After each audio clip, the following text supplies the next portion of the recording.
ট্যাবলোর সামনে যাবেন না, বারবার বলছি।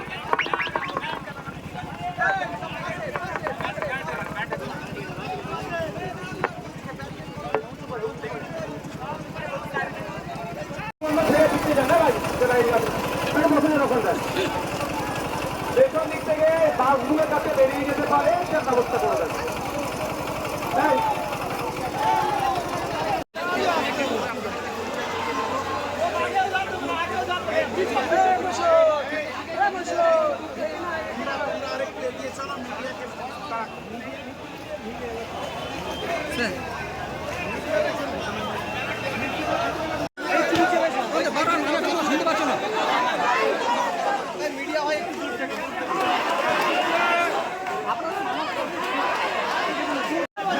সামনে আসুক, ব্যানার সামনে আসুক।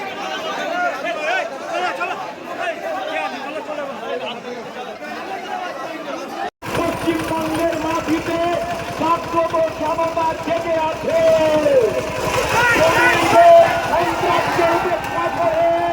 পুলিশ মন্ত্রী ঘুমোচ্ছে, কিন্তু মানুষ জেগে আছে। আজকে প্রমাণ। আরো পুলিশ মন্ত্রীকে বলে দিতে চাই, আপনি আপনার আজ ধর্ম পালন করা, আপনি পুলিশ। हम लोग को 7 तारीख को जुलूम किया गया था, 25 आदमी का अरेस्ट किया गया था। इसके बारे में हम लोग का मीटिंग यहाँ पे हुआ है और हाहाकार मचा हुआ है। इस देश के अंदर में पुलिस का जुलूम हर तरह से नियम नए नए कानून से जुलूम करता है, कभी मुस्लिम के नाम पे, कभी हिंदू के नाम पे। ये पुलिस, कोलकाता का पुलिस जुलूम के सिवा दूसरा काम नहीं करता।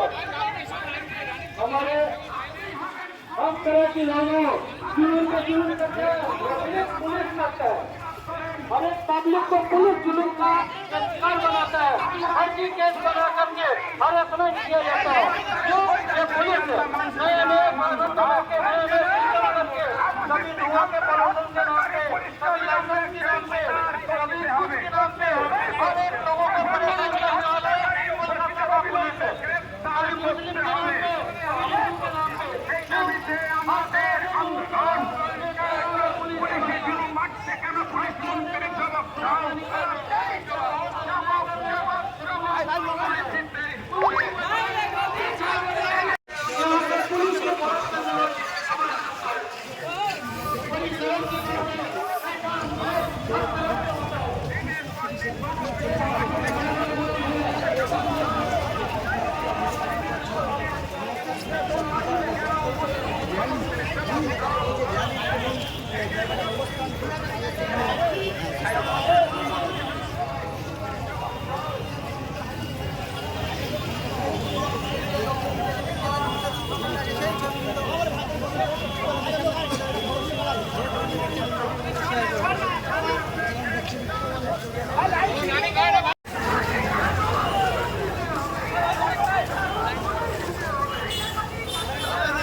লাইন করে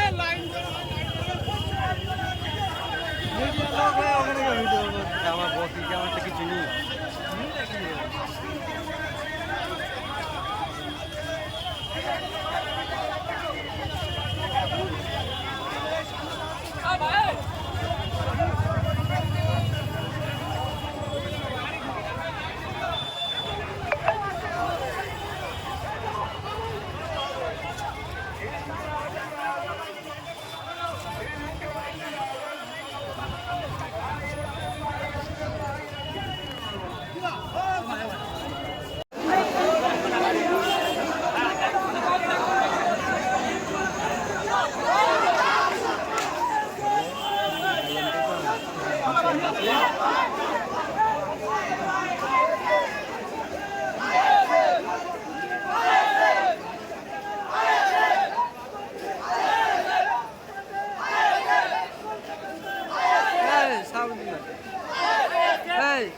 ওই সারাদিন প্যাকেট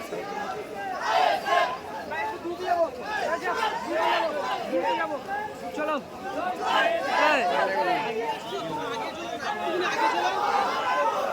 একটু আগিয়ে চলো তুলবে যা তুলবে চলো আগে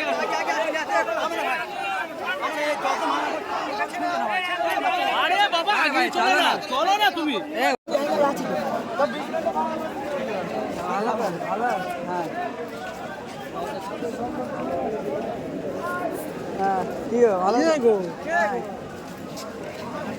ও পিছনে পিছনে পিছনে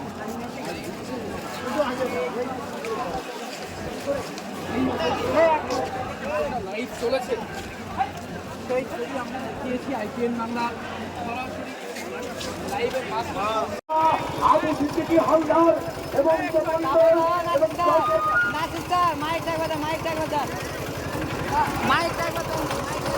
যত মবলিং হচ্ছে গণপিটুনি আমাদের লড়াই 292 বনাম 1 জন এই 292 জন তৃণমূল আর বিজেপির বিরুদ্ধে নওশাদ সিদ্দিকী একাই কাফি। এই বাংলা জুড়ে হকারদের নিধন চলছে।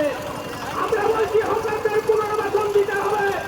আমরা বলছি তাদের সন্তান সন্ততিরা ঠিক হবে। তাদেরকে রুজির ব্যবস্থা করে না দিয়ে তাদেরকে উচ্ছেদ করার আগে মাননীয় মুখ্যমন্ত্রীকে আপনাকে ভাবতে হবে। আমাদের কর্মীদেরকে আপনারা ভেবেছিলেন স্টুডেন্ট ফ্রন্টকে রুখে দেবেন।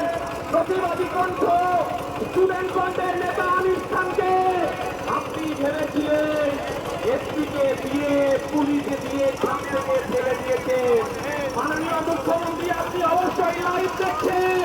আপনি চোদ্দতলায় বসে লাইভ দেখুন। সরকার থেকে শুরু করে আনিসকে যারা ঘর থেকে ফেলে হত্যা করলো, শিকারী বড় আদিবাসী সমাজের ছেলেকে আবগারি দপ্তর তুলে নিয়ে গিয়েছিল, 3 দিন পরে তার লাশ হয়েছে।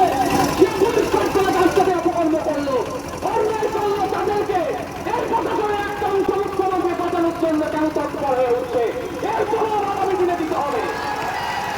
আমরা শান্তিপূর্ণ আন্দোলনের পক্ষে, গণতান্ত্রিক ও বঞ্চিত আন্দোলনের পক্ষে, বিচার ব্যবস্থার প্রতি সম্মান রাখি। যদি কোনো কলকাতা হাইকোর্টের কোনো বিচারপতি যদি আমাদের রাস্তায় আঘাত দেয়, তা সাধারণ মানুষের মনে যদি প্রশ্ন করে বিচার ব্যবস্থার প্রতি যদি আমাদের রাস্তা কমে, সেই বিচারপতিকে কিন্তু দায়ভার নিতে হবে। আমরা রাস্তা লিখেছিলাম রাখবো, কিন্তু দুর্ভাগ্যের বিষয় আমরা একের পর এক ঘটনা ঘটে যাচ্ছে। এইগুলোকে ধামাচাপা দেওয়ার জন্য প্রশাসন এবং সরকার তৎপরতা দেখাচ্ছে। আমরা ভুলে যাচ্ছি না যারা নিয়ম মেনে না করার জন্য বাতিল হয়েছে, সেটাকে রায়টাকে চ্যালেঞ্জ করে যে রায়গুলোকে দাঁড়া করানোর দরকার, তার পরিবর্তে আমি পার্টি শব্দটাকে উল্টো করে দিচ্ছি, আমি তার পরিবর্তে তুলনামূলক কিন্তু হতে দেওয়া যাবে না। আপনাদের বলে রাখি, এই মুখ্যমন্ত্রীর বিচারিতার কথা সেই জন্যে মাথায় রেখে আমিও সুপ্রিম কোর্টের মামলায় পাঠিয়েছি। পশ্চিম বাংলার তাদের নাই বিচার দেওয়ার জন্য। বন্ধুগণ, শুধু যে বিষয়ে এসেছেন আপনারা আজকে, সেই বিষয়ে বলেছে আমি শুধু দুটো জিনিস অ্যাড করতে চাই। আজকে 22 বছরের তরফানা বসের মন্ডল, তার সে নাকি চুরি করেছে, এই অপবাদে তাকে পিটিয়ে হত্যা করা হলো। আচ্ছা বলেন, যদি কেউ চুরিও করে দেয়, অন্যায় করতে নিশ্চিত হবে, তার জন্য প্রশাসন আছে, আইন আছে, বিচার ব্যবস্থা আছে, কিন্তু আমাদের প্রসেন মন্ডলকে পিটিয়ে হত্যা করলো। এই সাহসটা পাচ্ছে কোথায়? সাহসটা পাচ্ছে আমার রাজ্যের প্রশাসনের যিনি প্রধান আছেন, সরকারের যিনি প্রধান আছেন, মাননীয় মুখ্যমন্ত্রীর জন্য। ইসরাত আলম আমি তার বাড়িতে গিয়েছিলাম, 100 স্কোয়ার ফুটের ঘর হবে না। আপনারা অবাক হয়ে যাবেন যদি ওর বাড়িতে গিয়ে দেখেন, ভিডিও দেখে দেখেন। আপনাদের বলবো যে আপনারা যারা এসেছেন, আপনারা এখান থেকে বুঝতে হবে বাড়ি যাবেন, কারো প্ররোচনায় পা দেবেন না। আর একটা কথা, বাগদি হালদার পুলিশ তো ঠিক কথা তো, আর আমাদের বাড়ির থানার কাছেও পুলিশ থাকে, দুটো পুলিশ কিন্তু এক করবেন না। কি বলছি বুঝে আসছে? দুটো পুলিশকে এক করবেন না। যারা আমাদের জন্য দিনরাত এক করে আমাদের দায়িত্ব নিচ্ছে, সেই পুলিশ প্রশাসনকে আমরা সর্বদা সম্মান করব, তাদেরকে আমরা মাথায় তুলে রাখবো, তাদেরকে আমরা সবসময় স্যালুট করবো। আর সেই পুলিশ প্রশাসন ভাঙর থেকে শুরু করে আমি কলকাতা পুলিশ গেছে এই ভাঙর এই শওকত মোল্লার নাম বলছিল না, শওকত মোল্লার পাল্লাই করে সব জনদের কাছ থেকে টাকা তুলছে। তার লাগে ক্যালকাটা পুলিশের এটা কি ক্যালকাটা পুলিশের একটা সত্য স্ট্যান্ডার্ড আলাদা আছে। কিন্তু দুঃখের বিষয় এই শওকত মোল্লাদের চক্করে বলে সবজি ওনাদের কাছ থেকে টাকা তুলছে, তো আগামী দিনে বন্ধ হবে। তাদেরকে ধিক্কার জানাই, কিন্তু যে পুলিশ দিন রাত এক করে আমাদেরকে ডিউটি করছে তাদেরকে স্যালুট জানাই। আজকে বক্তব্য শেষ করছি, তাদের সাথে বন্ধুত্ব